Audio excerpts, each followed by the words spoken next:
자, 저 들어왔습니다. 국수원 강사입니다.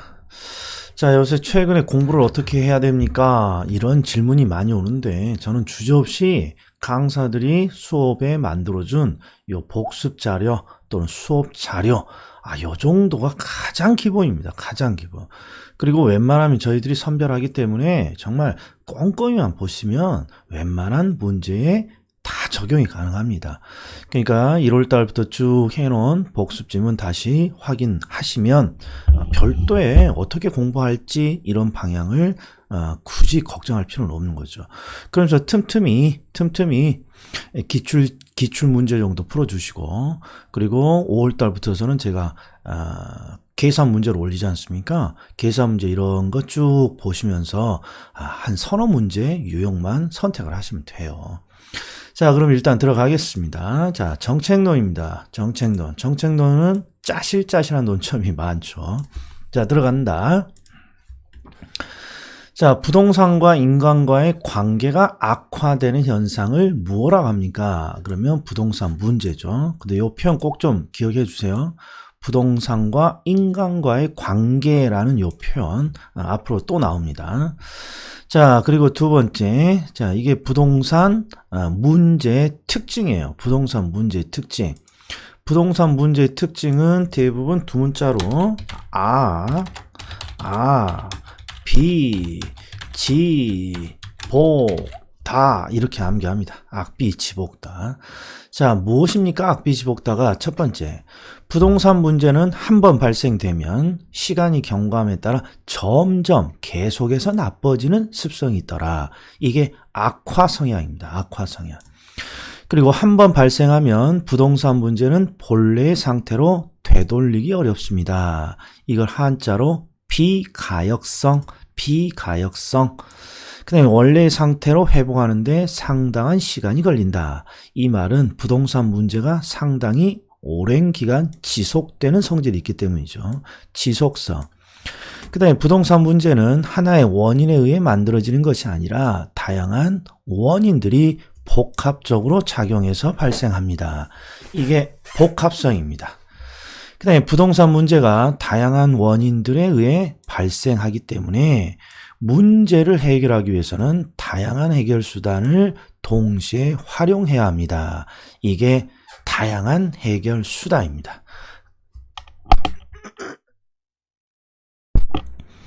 아이고, 오늘 일요일이라 핑핑 놀다 보니까 목소리가 벌써 잠기네요. 자, 그래서 합치면 두 문자가 악, 비, 지, 복, 다입니다. 꼭 한 번씩 확인을 좀 해보세요. 그 다음에 여기서 시험에 잘 나오는 게 요거 잘 나옵니다. 자, 부동산 문제는 한 번 발생되면 본래 상태로 되돌리기 어렵다. 다시 원래대로 되돌리기 어렵다. 비가역성 잘 나옵니다. 그리고 또 요거 두 개의 세트 메뉴예요. 부동산 문제는 하나의 원인으로 만들어지는 것이 아니라 다양한 원인에 의해 만들어지죠. 그러니까 다양한 해결 수단을 동시에 써야 된다. 요 정도면 충분할 듯해요. 자, 그 다음에 부동산 정책입니다. 이제 문제가 있으니까 정책이 들어간다라는 흐름이에요. 자, 부동산을 둘러싼 문제, 이게 부동산 문제겠죠. 부동산 문제를 해결함으로써, 어이구 나왔네요. 부동산과 인간과의 관계. 자, 부동산과 인간과의 관계가 우리 시험에 한 세 군데 정도 나오는데요. 첫 번째가 뭐냐? 부동산 학은 도대체 무엇을 목적으로 하는 학문입니까? 그러면 학자들은 부동산과 인간과의 관계를 개선하고자 하는 노력이다. 이렇게 표현하는 학자가 있어요. 그리고 그 학자는 지금 정책을 뭐라고 정의를 내리고 있냐? 부동산과 인간과의 관계를 개선시키고자 하는 정부의 노력이 옵니다. 이렇게 해결을 하기도 하네요. 그리고 좀 전에 부동산과 인간과의 관계가 악화되는 현상을 뭐라고 합니까? 그러면 부동산 문제라고 하기도 하고. 자, 2번, 3번, 4번이 전부 다 정부가 시장에 개입하는 이유네요. 정부가 시장에 개입하는 이유는 크게 경제적인 이유하고 정치적인 이유, 이렇게 두 가지로 구분할 수 있죠.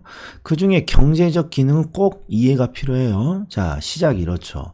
우리나라의 모든 경제는 시장을 기반으로 합니다. 즉 시장 경제죠. 그래서 시장 경제는 모든 경제 활동을 시장이 스스로 알아서 하도록 유도하는 제도예요. 그러니까 정부가 개입을 할 이유가 없는 거죠. 시장에. 그런데 간혹가다 어떤 이유로 시장이 절단날 때가 있어요. 이게 바로 시장 실패죠. 그러면 시장 경제를 선택하는 나라가 당연히 이 시장 실패를 수정하기 위해서 정부가 개입을 해야 된다는 거죠. 이런 걸 우리는 경제적 이유, 경제적 기능 이렇게 부르죠. 이게 정부가 시장에 개입하는 가장 본질적인 이유인 거예요. 시장 실패를 수정하기 위한 목적. 그리고 나머지 것들을 전부 다 정치적 이유라고 해요. 즉 최근 특정한 사회적 목표를 달성하기 위한 정부의 개입 이렇게 쓰죠. 자, 그러면 시장 실패의 정의가 뭡니까? 시장의 가격기구가, 즉 시장이 자원을 효율적으로 배분하지 못하는 상황, 이걸 시장 실패라고 하죠. 근데 여기서도 하나만 더 해보자고요. 시장이 자원을 효율적으로 배분하지 못하는 상황이 나오면 시장이 실패되는 것인데, 시장이 실패되면 항상 과소한 자원의 배분인지 과대한 자원의 배분인지 그 시장 실패의 유형을 결정하라는 내용이 잘 나오는 거죠. 예를 들면 외부 불경제가 나오면 과대한 자원 배분, 외부 경제가 나오면 과소한 자원 배분, 공공재로 시장이 실패되면 과소한 공공재 생산, 이런 것들이 바로 그 상황을 분류하라는 문제예요. 자, 이번에는 정부가 시장에 개입하는 방법입니다. 지금까지 한 것 중에서는 가장 시험에 많이 나오는 겁니다. 일단 정부가 시장에 개입하는 방법은 크게 직접과 간접인데, 직접 개입 방식은 정부가 시장이 결정할 가격과 거래량을 직접 결정하는 거예요. 즉 가격을 결정하고 수량을 직접 결정하고, 또 하나가 정부가 소비자와 생산자의 역할을 직접 하는 것이죠. 그리고 간접 개입 방식은 정부가 다양한 수단들을 통해서 소비자와 생산자의 행동을 변화시키고자 하는 것들이죠. 대표적인 게 조세, 부담금, 각종 지원이죠. 자, 그럼 1번은 가격 또는 임대료 규제니까 정부가 가격과 임대료를 직접 결정하는 거죠. 직접 개입 방식. 그 다음에 조세, 부담금의 부과. 자, 대표적으로 조세, 부담금은 간접 개입 수단이에요. 이 간접 개입 수단은 당근으로 활용될 수도 있고 채찍으로 활용될 수도 있는데, 조세나 부담금을 부과한다고 되어 있으니까 채찍으로 지금 활용하고 있는 거예요. 간접 개입 방식. 그 다음에 토지은행 제도는 대표적인 시험에 자주 나오는 직접 개입 방식이죠. 정부가 토지를 소비자처럼 미리 구입해 놨다가 필요할 때 공급자처럼 공급하는 정책. 그 다음에 임대료 보조. 자, 보조 정책은 간접 개입 수단이고, 보조 정책은 당근책에 해당하는 거죠. 그 다음에 5번 주택에 대한 정부의 각종 금융 지원. 지원도 당근책으로 간접 개입 방식이 되는 거죠.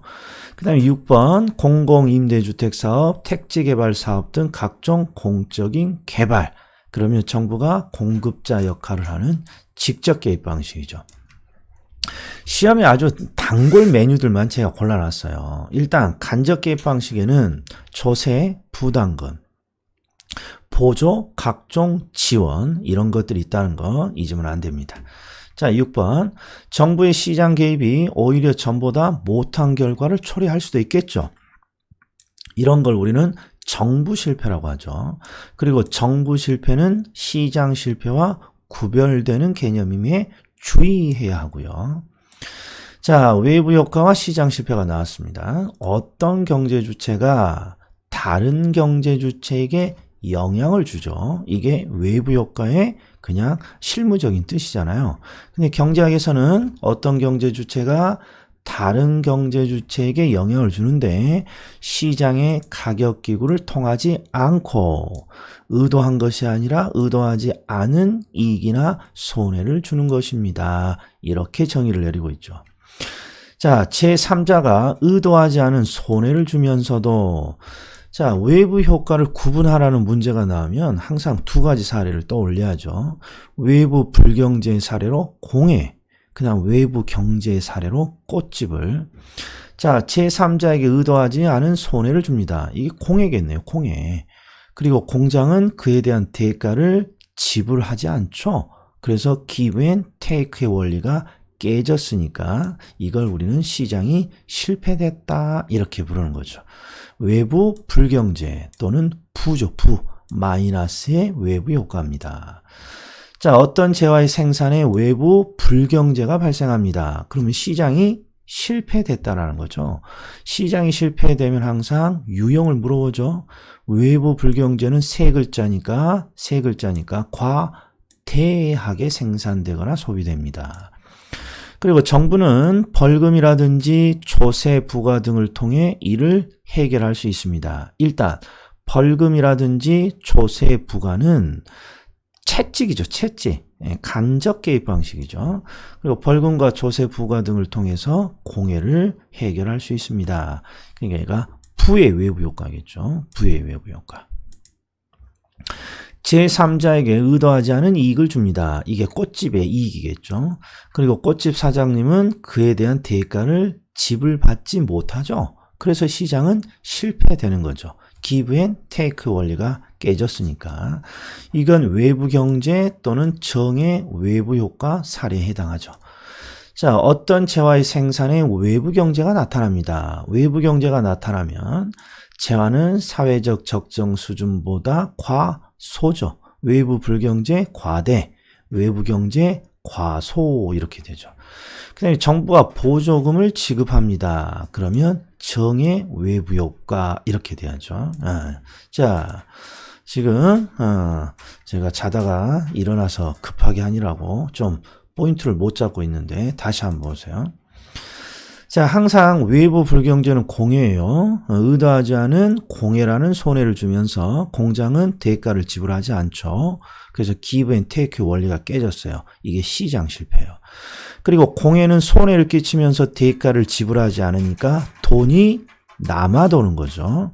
그래서 그 돈으로 더 많은 생산을 합니다. 과대 생산이고.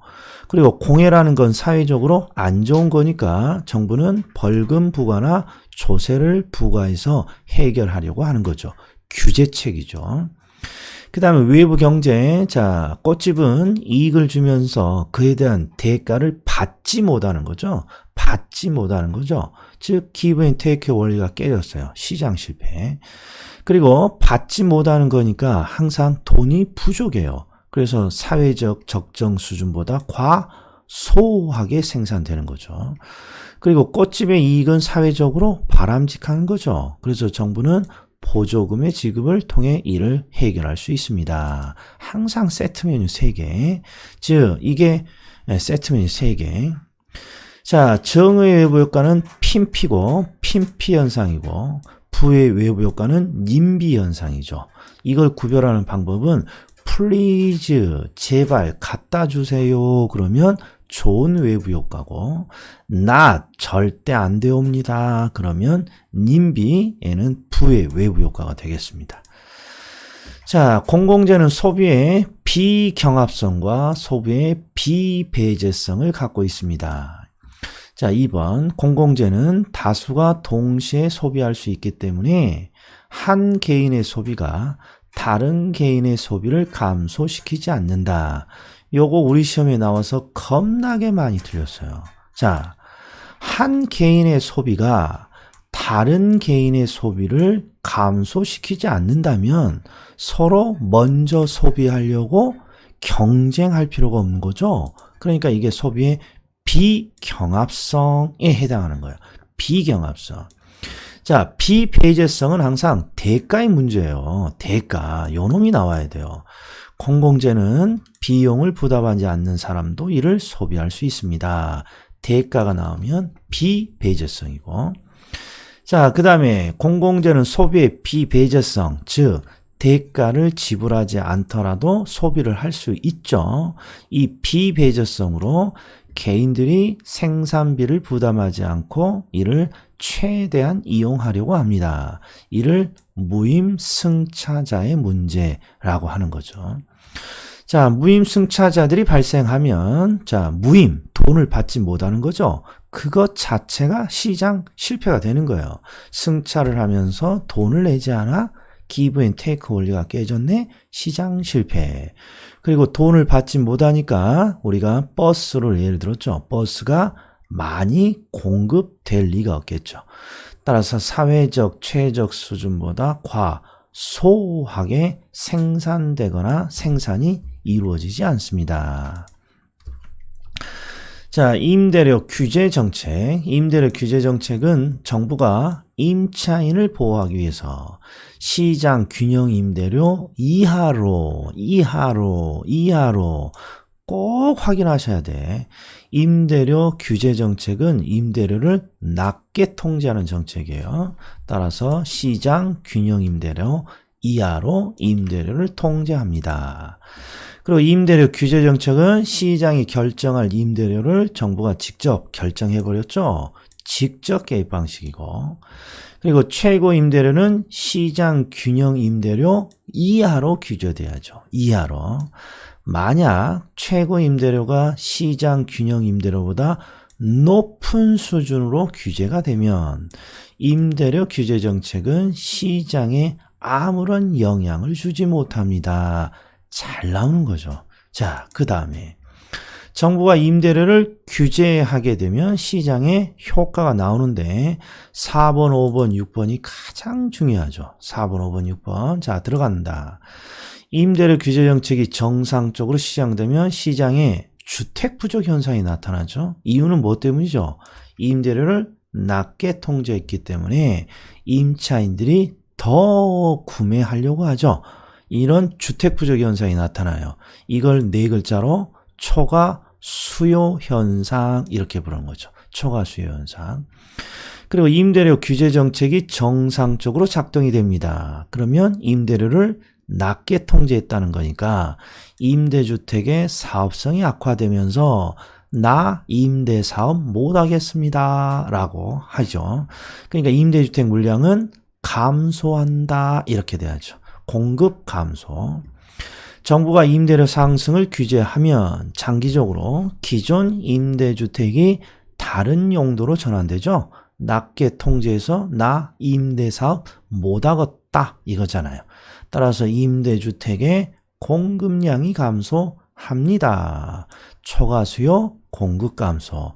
그래서 임대료 규제에서는 나올 수 없는 두 가지 문구가 있어요. 첫 번째, 초과 수요가 아니라 초과 공급이 나오면 무조건 X야. 공급이 넘쳐나는 일은 없다는 거죠. 또 공급이 증가합니다. 그러면 무조건 X라는 거예요. 자, 이제 파생된 현상입니다. 임대주택 물량이 감소하게 되면 주거이동은 제약된다, 저하된다 이렇게 되겠죠.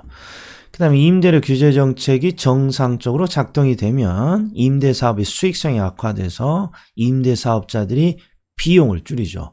가장 먼저 줄이는 비용이 관리비인 거죠. 따라서 임대주택의 질이 저하될 수 있다 또는 하락될 수 있다 이렇게 돼야죠. 임대료 규제 정책에 의하여 임대주택 물량이 대폭적으로 감소되면 임대주택 시장에 암시장이 형성될 수도 있는 거죠. 암시장이 형성될 수도 있다. 10번, 10번. 자, 요 놈도 보세요. 요 두 가지 겁나게 많이 틀리는 거예요. 겁나게. 자, 임대료 규제 정책은 임대주택 물량이 감소하지 않는 단기에만 효과가 있는 정책입니다. 이거 정말 논점은 별거 없어요.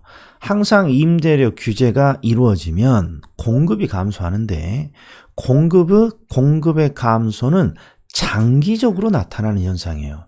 우리가 새로운 공급을 만들기 위해서는 부동산의 공급은 오래 걸리잖아요. 이게 공급의 장기성이잖아요. 그런데 공급이 감소되는 현상도 오래 걸리는 거예요. 공급이 감소되는 현상도 오래. 그러니까 임대료 규제가 되면 공급이 감소하는데 공급은 장기적으로 나타나는 현상이에요. 따라서 단기, 물량이 감소하지 않는 단기에는 효과가 있는 정책입니다. 그 다음에 임대료 규제로 발생하는 초과 수요 현상은 단기보다 장기에 늘어나요. 초과 수요는 주택 부족 현상이에요. 근데 장기에 왜 늘어나는 거예요? 장기에 임대주택 물량이 감소하기 때문인 거죠. 그래서 주택 부족 현상은 단기에는 그렇게 중요치 않죠. 왜? 공급이 감소하기 위해서도 오랜 시간이 걸리니까. 따라서 공급이 감소하는 장기에 더욱 증가하는 거예요. 즉, 지금 이 지문은요, 제가 해석을 넣어놓은 지문들이에요. 그래서 얘가 어렵지 않습니다만, 시험에 어떻게 나오냐. 11번 지문은 요 놈을 빼요.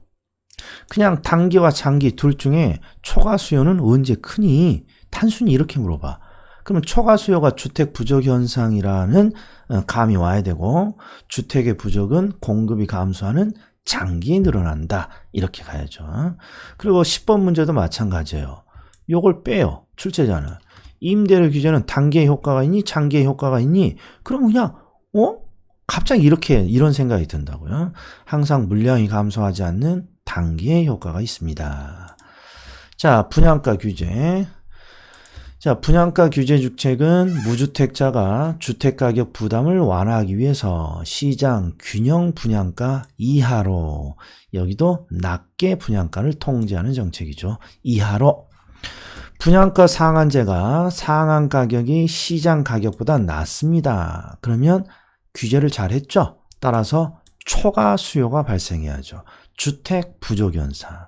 그리고 분양가 상한제는 주택건설업체의 수익성을 낮추는 요인으로 작용을 하니까 주택의 공급을 감소시킬 수 있다.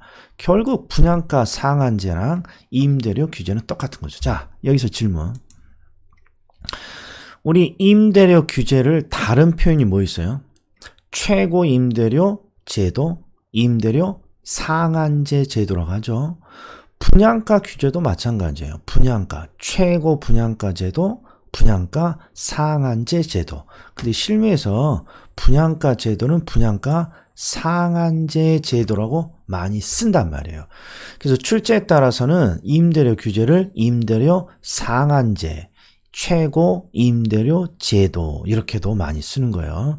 분양가 상한제, 임대료 상한제 용어 구별 좀 해주십시오. 그 다음에 임대료 보조 정책은 시험에 나오는 게 딱 두 가지죠. 바로 수요가 늘고 공급이 는다. 바로 암기가 돼야 된다는 거죠. 자, 임대료 보조 정책은 임대료의 일부 또는 전부를 정부가 임차인에게 보조해주는 정책이에요. 그리고 보조는 당근책에 해당하는 거죠. 그러니까 간접 개입 방식이고, 이 당근책이라는 게 대단히 중요하단 말이에요. 자, 효과를 보자고요. 정부가 임차인에게 임대료를 보조해줘요. 뭐 때문에 임대료를 보조해줬겠어요? 당근책이니까 너희들 내가 보조금을 줄 테니까 임대주택의 소비를 늘려봐. 이게 당근책이란 말이에요. 그래서 임차인에게 임대료를 보조해주면 임대주택에 대한 수요가 늘어나요. 그러면 왜 이렇게 정부는 임대주택에 대한 수요를 늘렸을까요? 수요가 늘어나면 아무런 다른 조건이 변함이 없다면 수요가 늘면 늘어난 수요만큼 공급이 늘어나기 때문에 그런 거예요. 공급이. 그래서 정부가 임차인에게 보조금을 주면 보조금을 통해 임대주택의 수요는 늘어나고, 임대주택의 수요가 늘어나면 자연스럽게 공급도 늘어나게 되는 것입니다. 이게 여기의 테마죠. 자, 그리고 항상 제가 수업 중에 요 놈을 탁 박스 치죠. 요 놈을. 그리고 임대료 규제 정책은 임대료를 낮게 통제하니까 물량이 감소하지만, 임대료 보조 정책은 임대주택의 수요 증가를 통해 공급이 늘어난다. 이거 놓치면 임대주택 정책에서 꽝인 거죠. 자, 공공임대주택입니다. 공공임대주택. 공공임대주택은 국가 등이 임대주택을 건설하거나 매입하여, 요것도 보셔야 돼. 건설만 통해서 공급하는 게 아니라 최근에는 매입을 통해서도 공급을 하죠. 자, 그리고 공공임대주택은 정부가 공급자 역할을 하니까 직접 개입 방식이고요. 정부가 공급하는 공공임대주택의 임대료는 시장 임대료보다 낮죠. 낮기 때문에 공공임대주택의 거주자들은 사적 시장의 임대료와의 차이만큼 정부로부터 주거비를 보조받는 효과가 발생합니다. 아주 잘 나오는 내용입니다. 다시 한번. 자, 정부가 공급하는 공공임대주택의 임대료는 대부분 낮죠. 낮다. 그리고 낮다는 건 결국 사적 시장의 임대료와의 차이만큼 정부로부터 보조를 받는 효과가 있다. 조세정책. 조세가 부과되면 각 경제주체들은 조세 부담을 다른 경제주체에게 이전시키고자 합니다. 이를 우리는 조세의 정가 현상이라고 하죠. 자, 이런 조세의 정가를 통해서 일반적으로 당사자가 함께 조세를 부담하죠. 그러면 조세 부담은 어떻게 결정됩니까? 수요자와 공급자의 가격 탄력성의 정도에 의해 결정됩니다. 일반적으로 조세 부담은 보다 비탄력적인 상대방이 보다 많이 부담합니다. 딱 이거 하나가 논점인 거죠. 보다 비탄력적인 상대방이 보다 많이 부담합니다. 자, 그럼 이제 실제 기출을 한번 보자고요. 임차인의 가격 탄력성이 임대인보다 탄력적입니다. 그러면 해석이 조세는 누가 더 많이 부담하느냐를 물어보니까 비탄력적인 쪽에 체크를 해야 돼요. 임대인이 비탄력적인 거죠. 그러니까 재산세는 누가 많이 부담하는 거예요? 임대인. 이게 요령이죠. 항상 비탄력적인 쪽에 체크를 해놓으면 뒷문장이 바로 임대인이 보다 많이 부담한다. 이게 요령이에요. 비탄력적인 쪽을 체크한다. 수요의 가격 탄력성은 탄력적인 방법, 반면 공급의 탄력성은 비탄력적입니다. 공급이 비탄력적인 거죠. 공급이. 그래서 결국 임대주택의 재산세는 누가 많이 부담합니까? 공급자, 즉 임대인이 보다 많이 부담합니다. 임차인이 완전 탄력적이면 임대인이 전부 부담해야죠. 임대인 또는 공급자가 전부 부담한다. 임대주택의 공급이 완전 비탄력적이라면 임대주택에 대한 재산세 정가는 어떻게 됩니까? 또 겁나게 많이 틀린 질문입니다. 자, 임대주택의 공급이 완전 비탄력적입니다. 그러면 누가 전부 부담하는 겁니까? 공급자. 공급자인 임대인이 전부 부담하는 거예요. 자, 자 보세요. 항상 우리 임대주택의 재산세 정가는 집주인인 임대인이 임차인에게 부담시키는 거예요. 임대인이 임차인에게. 근데 임대인이 전부 부담합니다. 그러면 정가는 있다는 소리예요? 없다는 소리예요? 없다는 거예요. 이게 한 박자 지금 저기 떨어뜨린 논점이잖아요. 이게 잘 들으셔야 돼. 임대주택의 공급이 완전 비탄력입니다. 그러면 공급자인 임대인이 전부 부담하구나. 여기까지만 생각하면 안 된다고. 임대인이 전부 부담한다는 건 결국 재산세 정가는 없는 것이구나. 이렇게 돼야 돼. 이렇게. 자, 4번도 보세요. 공급의 가격 탄력성이 비탄력적입니다. 임대인이 많이 부담하는구나. 그러면 정가는 줄어들겠구나. 정말 중요합니다. 어려운 지문이에요. 자, 양도소득세가 부과되면 매수인이 지급해야 되는 대금은 어떻게 되나요? 올라가겠죠. 항상 양도소득세가 중과되면 조세의 정가라는 행위를 위해서 그렇죠. 매수인과 매도인의 부담이 늘어나죠. 매수인의 부담이 늘어난다는 건 매수인이 대금을 더 많이 지급해 줘야죠. 그러니까 대금은 정전보다 올라가는 거죠. 그 다음에 매도인은 어떤 부담이 있어요? 이 돈을 받아서 양도소득세를 납부하고 나면 양도소득세가 부과되기 전보다는 이득이 줄어드는 거죠. 이득이 줄어드는 거야. 그러니까 매수인은 더 많은 대금을 내야 되고 매도인은 대금을 받아서 양도소득세를 납부한 이후에 남은 이득을 보면 이득이 종전보다는 적어야 되는 거예요. 그 다음에 시험에 자주 나오는 게 나왔네요. 가격이 오른 주택의 소유자는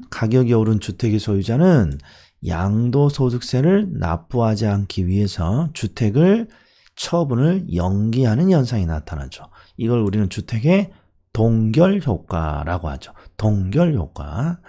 그리고 주택의 동결효과가 나타난다라는 건 시장에 매물로 나왔던 주택이 다 회수되는 거죠. 그래서 공급이 감소하여 주택의 가격이 상승할 수 있다. 그래서 동결효과의 동자가 보이면 주택 가격은 상승, 동상. 동결이 왠지 추워 보이니까 동상 걸려요. 이렇게 암기했죠. 자, 헨리 조지가 나오면 토지 단일세예요. 토지 단일세. 토지 단일세가 뭡니까? 토지세만으로 충분히 국가의 재정을 확보할 수 있다. 따라서 다른 모든 조세를 철폐하고 토지에 대한 보유세만을 단일하게 부과합시다. 이게 헨리 아저씨의 토지 단일세. 자, 기타 부동산 정책으로 용도지역제가 있어요. 부동산학에서 용도지역제는 딱 이 지문 하나밖에 안 나와요. 명심하셔야 돼. 자, 지정된 용도와 어울리지 않는 토지 이용을 제한함으로써 자, 무엇을 제거하고자 합니까? 그러면 부의 외부 효과를 제거하거나 감소시키고자 하는 제도입니다. 이거 놓치면 안 된다고요. 용도가 지정되면 그 용도와 어울리지 않는 다른 용도가 들어올 수 못하도록 규제하잖아요. 그런 거 바로 부의 외부 효과를 제거하거나 억제하고자 하는 노력인 거죠. 자, 개발권 양도제도.